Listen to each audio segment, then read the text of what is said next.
another edition of Pharmacy Chats, hosted by the University of Mississippi School of Pharmacy. Today we have Dr. Katherine Raines, who is a veterinary pharmacy resident at Texas A&M University in College Station. Also joining me today is Madden and Whitney, who are some of our pharmacy students at the University of Mississippi on the Oxford campus. So they're going to be asking Dr. Raines all kinds of questions. So if you have any other questions, feel free to put those in the chat and we will get those out to you as well.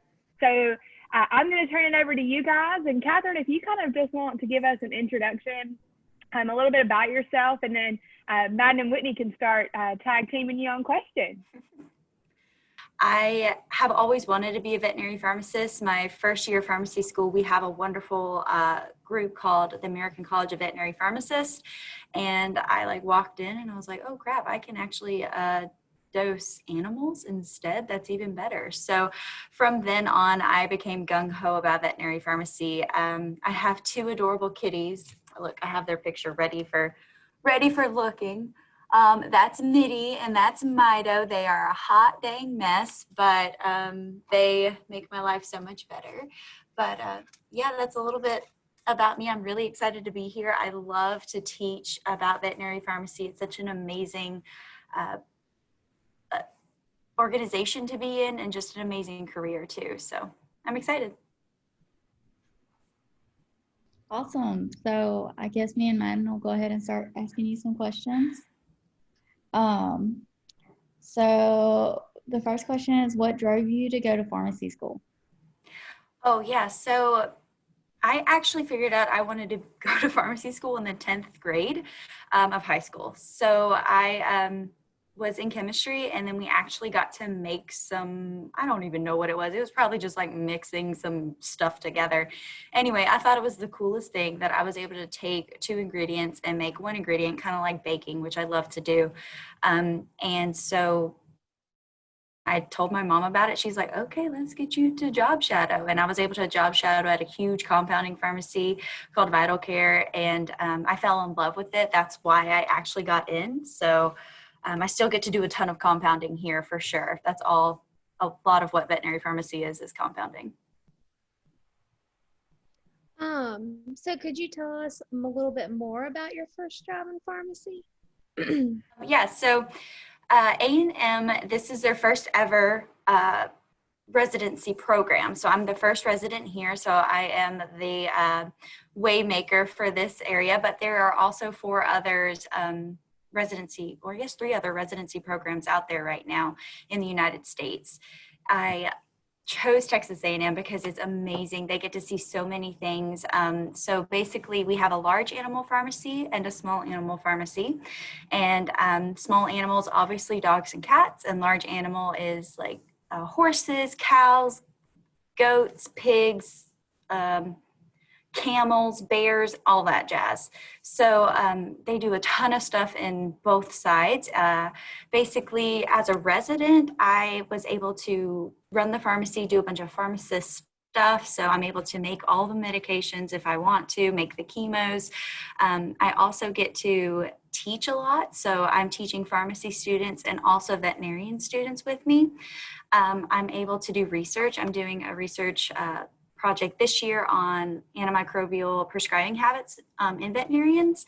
I'm also able to go on rounds with everyone. So this week I'm on soft tissue surgery in small animals. So today we got to see, it was really, really gross. They had to go through the nose into a dog and they had to pull out a bunch of like fibrous stuff that was growing in there.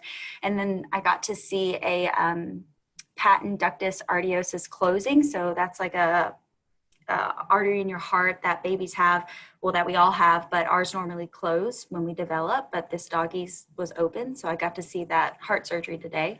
And then hopefully later on today, I get to see a cleft palate surgery. So in a dog. Yeah, it's a little Rottweiler. It's very cute, but yeah, so I mean, you get to see a ton of stuff. And then I was on equine horses last week, and I got to see just I mean, the coolest things with them too. And I got to help a lot with dosing of antibiotics and dosing of pain medication, which is really important too. So it literally encompasses all of pharmacy school in one job, basically.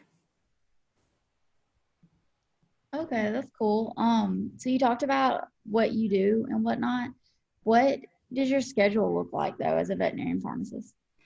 Yeah, like all residents, it definitely varies, but basically in the morning, I'll go to rounds with whatever rotation I'm on, and then we'll discuss cases. And so I have to be prepared with all of the cases that we go through. I look through their medications, make sure they're adequately dosed. Also look through the disease states because you have to know if there's alternatives to the medications. And so you just got to be prepared to answer questions and also to ask the veterinarians, hey, why did you prescribe that? I don't understand why. And then you get to go on the floor. And so basically you get to go see the patients, hang out with them. Thankfully, my awesome residency director lets me kind of do what I want. So I'll go on the floor, I'll chill, I'll be able to see some stuff, and then I'll come back to my office, I'll work on some projects that I do. And then I also have pharmacy students with me who are on rotation via Zoom. And so we will meet at the end of the day. We'll go through cases and we'll go through different animal guidelines. So today we're going to go over UTI guidelines in dogs and cats. Okay. On that, do you work like Monday through Friday? Do you get weekends off? Yeah, so thankfully we do get weekends off. Here at Texas A&M, our pharmacy is not licensed, so it's not a licensed pharmacy. So it's kind of like we're a dispensing area for veterinarians. So we are able to get weekends off. I work Monday through Friday, basically. I get here probably about 7:30, literally, because I just want good parking. And then I work up patients then. And then I leave about 5 o'clock every day, give or take. Sometimes it takes a little bit longer. But honestly, I'm not kidding, guys. This is the only job I've ever had that I'm like, oh, it's already 5? Well, dang. You know, like, so it's so rewarding being here and it flies so quickly for sure.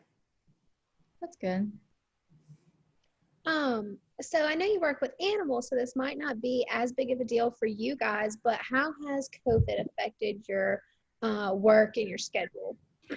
Oh yeah, it's affected the hospital in general a lot. So normally owners are able to come in to see their animals or to come in and drop them off, and now we don't have any owner ability to come here. So what also really sucks is that like my pharmacy students aren't able to be here with us on rotation just because of Texas being a hotspot and everything like that. We have to take certain precautions. For my schedule, thankfully, it hasn't really changed that much, except for I was really looking forward to counseling owners on the medications because that's where we can play an amazing part. And so I'm not able to do that unless on the phone. But other than that, I mean, I know Texas A&M has adapted beautifully to everything that's happening. So I'm getting a lot out of my residency still. So I know you mentioned that when you started freshman year, you realized you wanted to go into veterinarian pharmacy. Was there any point in time during your undergrad or in pharmacy school that you might have wanted to change to something different? Yeah, so whenever I set my mind against something, I'm doing it, right? But I do have to say, my 4th year, I was on AmCare with Dr. Pitcock. He is a heart failure, and I absolutely loved AmCare. I figured out, like, if something were to happen, I would try my hardest to go into AmCare because I love the personal connection you have with your patients and you're able to follow up with them. I did not think I was going to like that as much as I did, but I really, really did.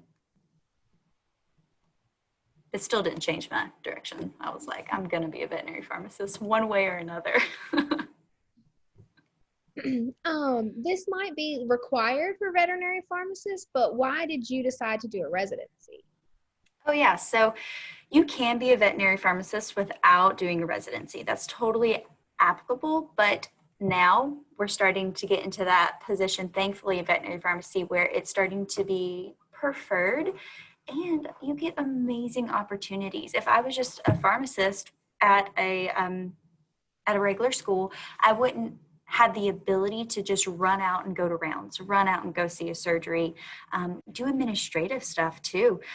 You would have to be in the pharmacy, and I think that hinders you some unless you have multiple pharmacists. So I know I'm getting way more experience in this year, which makes me taking an extra year of basically schooling okay. So with being a veterinarian pharmacist, what would you say your ratio is with the type of patients you treat? Like more dogs, cats, horses? Do you treat any reptiles or anything like that? So yes and no. So we have a lot of dogs that come in. Texas A&M is it's both large and small. So dogs and cats both can come in, but I do believe dogs are here more. That's mainly because cats are just very finicky. So owners are like really waiting to the last minute to bring them in. But we do have cats. Like I saw like 3 cats today that were here for surgery. But on the large animal side, definitely horses and also cattle. A lot of food animal, that's what we call it. So food animal is literally animals that you eat. So chickens, pigs, goats, cows. And so they have a whole little section called food animal. And so they see all that jazz. We randomly get really cool things. Not a lot of reptiles, surprisingly. We do have some tortoises here on the wildlife reserve that are so old. And I was just had to treat them with something to earlier this week. But we also got to treat, my first week, I was able to help with the zebra, and that was really, really cool. I was also able to help with some kangaroos and stuff. So, we get to see some random stuff every now and then, but our main is like equine, dogs, kitties, and then also cattle. A lot of alpacas too, come to think of it. I swear there's always an alpaca here. That's really neat. That's so random. So back to your Ole Miss experience. Could you tell us a little bit about your undergrad? Were you an early entry, pre-pharm? Did you transfer? Yeah, so I transferred. I went to East Central Community College, and I think it was a great decision on my part. And whenever I chose Ole Miss, because it's Ole Miss, that's where you go when you want to go to pharmacy school, right? So I was like, okay, I'm doing this. And I only applied to Ole Miss. Thankfully, I got in. And I only applied to Ole Miss Pharmacy School. Thankfully, I got in. And because I just knew I was going to be here. But whenever I got to Ole Miss, I did pre-pharmacy club. I was in Kappa Epsilon. And so it was various aspects, but I definitely was more of a studier than I did anything else. So in your undergrad years, what would you say your favorite memory was, and your favorite place to hang out, and your favorite place to study? Well, it's kind of, this is going to sound so sad, but they kind of are the same. So I worked at an apartment complex, and I was a community assistant. And so I got to be in the office after hours. And so literally all of my friends were called Knights of the Farm Table, by the way. There's 6 of us. And we would all go to the place I worked in the after hours office and literally just have study sessions there. We were able to go off and do our own thing. And it was the most fun part of undergrad and pharmacy school, because, you get a little delirious when you're studying all this stuff. And so it makes for the best Snapchat memories. But yeah, so it's kind of sad, but yeah, I guess so. It's like the same place. I miss them so much.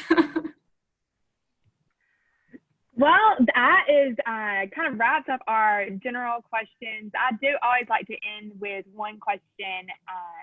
What advice could you give to a high school student, or maybe a first or second year college student that's thinking about pharmacy and thinking especially about veterinary pharmacy? What advice could you give them? And what words of wisdom do you have?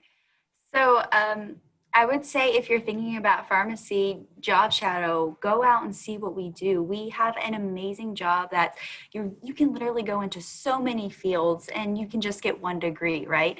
So like right now, if I wanted to go treat humans, I could go treat humans, but I'm going to stick with these species. But if you're interested in veterinary pharmacy, go to Mississippi State University with Dr. Erica Basak. She's awesome. She would love for you to shadow her. I'm going to tell her that I told you this to do. And you can always contact me and just go for it. If you love animals, I really hope you do. I'd be very sad if you didn't. But if you didn't, that'd be okay. If you love animals, then come on. Pharmacy, you don't have to touch anything. You don't have to put your arm anywhere that you don't want to put your arm. And it's pharmacy, man. It's a great field to be in. I love it. Well, Katherine, you seem like you are so passionate about your field, and we are so, so proud of you and to call you one of our alumni. And so we can't wait to see how you change the world. Thank you so much to everybody for checking us out today. We will keep doing these throughout the fall. So whatever kind of pharmacy you want to see next, let us know in the comments, and we'll see you in the next one. Bye.